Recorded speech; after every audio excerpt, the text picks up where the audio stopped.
إنكم تعرفون معرفة جيدة أن اللغة العربية هي لغة الكتاب والسنة ولغة أهل الجنة، وكل ما تدرسونه في الجامعة الإسلامية من الحديث والتفسير والفقه وما إلى ذلك هي باللغة العربية.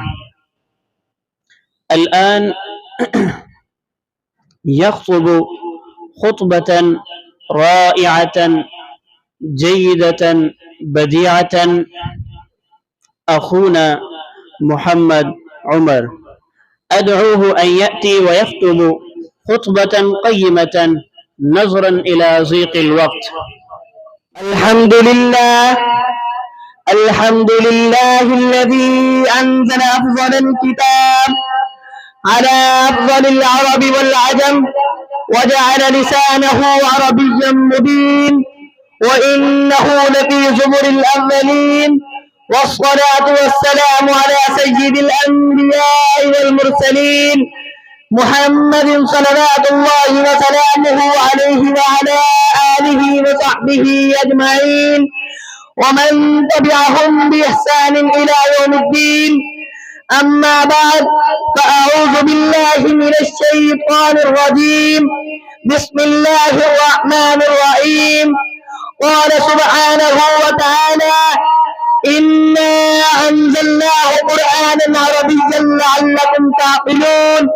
وقال رسول الله صلى الله عليه وسلم: أحب العرب لثلاث: لأني عربي، والقرآن عربي، ولغة أهل الجنة عربي. إخوان المتحابين في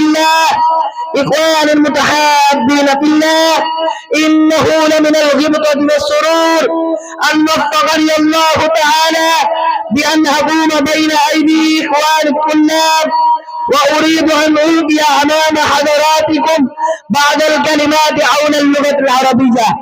إنه لسعادة غامرة وشرف كبير ومنة عظيمة وفرصة سعيدة من الله بها علينا، حيث جمعنا في هذه الحفلة الميمونة، ونسأله جل وعلا أن يجمعنا في جنات النعيم كما جمعنا في هذه البقعة المباركة.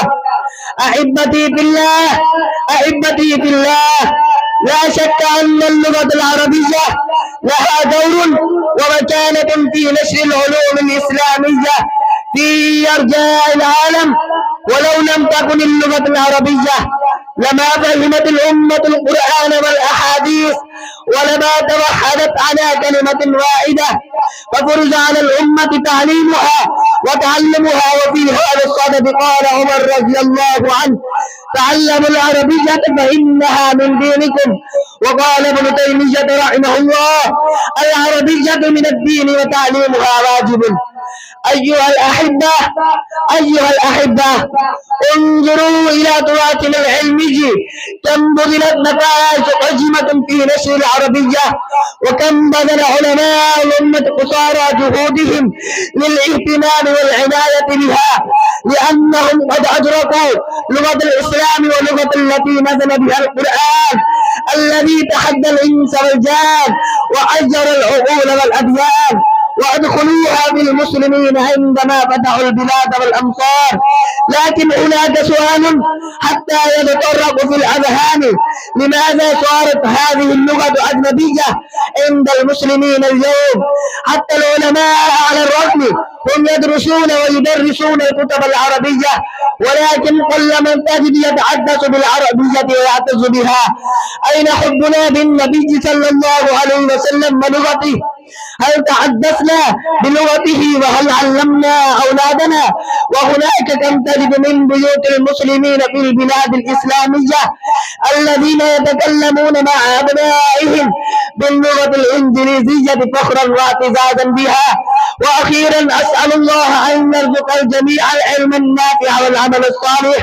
أقول قولي هذا وآخر دعوانا أن الحمد لله رب العالمين.